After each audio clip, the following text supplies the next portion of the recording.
Hello everybody, my name is Aaron Campbell, and my co-host Embria Townsend and I will lead you down the third night of the 4-night special, The Civil War.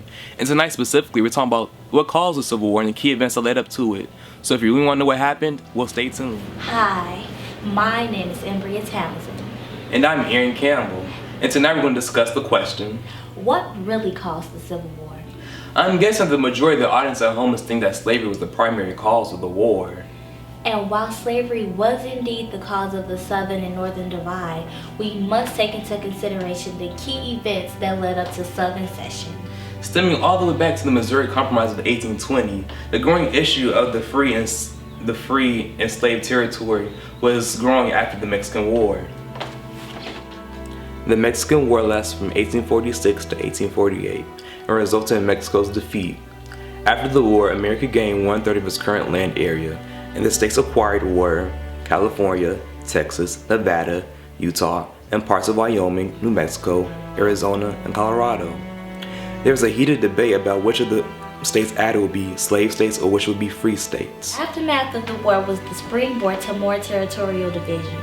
The Compromise of 1850 passed 5 bills, but the most controversial was that California was a free state, Utah and Texas were granted popular sovereignty, and the Fugitive Slave Act was strictly enforced. The Fugitive Slave Act infuriated abolitionists because they felt it was morally wrong. The tension didn't stop there. Things will only get worse. We'll be back after these messages. Welcome back. Continue to join us as we continue to answer the question, what really caused the Civil War? 1854. This was the year of the Kansas-Nebraska Act. Written by Stephen Douglas, this act allowed for citizens in Kansas and Nebraska to decide if the states would be either free or slave, which ultimately nullified the Missouri Compromise. The act pulled Northerners and Southerners from different states in an attempt to swing the vote. With both Southerners and Northerners trying to promote their opposing views, it led to violence in Kansas known as the Bleeding Kansas. This event made the divide between the North and the South very clear. The tension between the North and the South would soon find its way in federal court. In 1857, the Supreme Court decided that slaves were not American citizens. Therefore, slaves could not take lawsuits to the Supreme Court. This was known as the Dred Scott decision, named after the slave who took his case to court when he sued his master for his freedom. The Supreme Court concluded that they could not overrule slave laws already established in federal territories before the United States was created. This event gave the South an upper hand because the federal court acknowledged that slaves were property. Therefore, the government has no control over a man's property. America is on the brink of a civil war. Up next, we have a raid and an election. Stay tuned, everyone. And we're back. We are getting closer and closer to the war, and it's only a matter of time until shots are fired. Shots were indeed fired, in John Brown's raid that is. In 1859, abolitionist John Brown raided an arsenal in Harper's Ferry, Virginia, in an attempt to start a large slave rebellion. Although many Northerners who were part of the Republican Party denounced Brown's actions, they still viewed him as a martyr and saw his actions as courageous. This, of course, outraged Southerners, and they labeled all Northerners as John Brown supporters. This raid added fuel to the South's hate and mistrust for the North. The year was 1860, aka time for our 16th presidential election.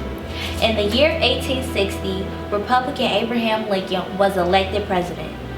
Because issues involving slavery expansion separated the Democrat Party into northern and southern sections, this made it easier for the Republicans to swoop in and steal the election. Fearing the abolishment of slavery at the hands of the new Republican president, 7 southern states ceded from the United States and formed the Confederacy. Thus marked the beginning of the Civil War. So far, we have covered all major events that led to the Civil War. But there's one event that tops them all.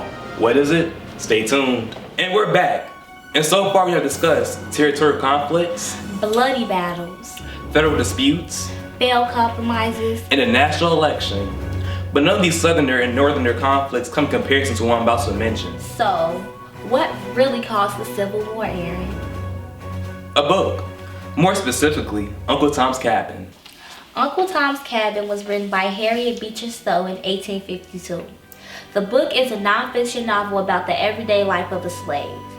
It was written to show the true horrors of slavery, and it opened many people's eyes to how morally wrong it was. Why is this the main cause of the Civil War? Because this was the event that opened Northerners' eyes. Without the publication of Uncle Tom's Cabin, there would be no context to the core of what this war was really about. Slavery. That was the main focal point in all of this. The book gave many a visual of what slavery was about. It fueled the abolitionists in the North to fight against slavery because now they know that the United States of America, where all are supposed to be free, can no longer justify this act. The publication alone, which sold over 300,000 copies nationwide, which is the second highest selling book next to the Bible, marked a major turning point in the events leading up to the war because it set a distinct ideological line about slavery because after reading the book, you were either outraged because of the acts of evils mentioned in the book or outraged because it threatened your way of life. Either way, battle lines were marked by the book. Additionally, Southerners were outraged by the publication of Uncle Tom's Cabin because they felt it was an inaccurate and biased portrayal of slavery. For many Southerners, slavery was an economic lifestyle and a means for survival. Giving people a visual representation of slavery was one of the most important aspects in starting the Civil War because it got everyone involved. Those who didn't care about politics prior now have another resource of knowledge that sheds light on the division between the North and the South. Those who didn't know much about slavery now know what it is, and from the context of the book was what it abolished.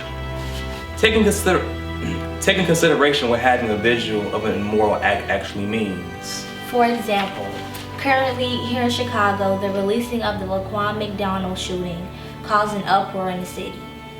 Seeing a teen being shot 16 times gave people a visual of what happened, and in return, protesters acted against the CPD and Rahm Emanuel.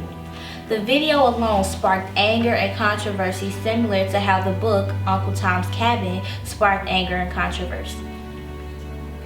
Uncle Tom's Cabin was able to spark the Civil War and lead the country to a point of no return. Even Lincoln said to the author of this book, "So, you're the little woman that wrote the book that started this great war." So there you have it. Although all the events we discussed so far are key in leading up to the Civil War, Uncle Tom's Cabin tops the chart. Signing off from Lindblom Studios, thanks for watching everyone and have a good night. Bye. Bye.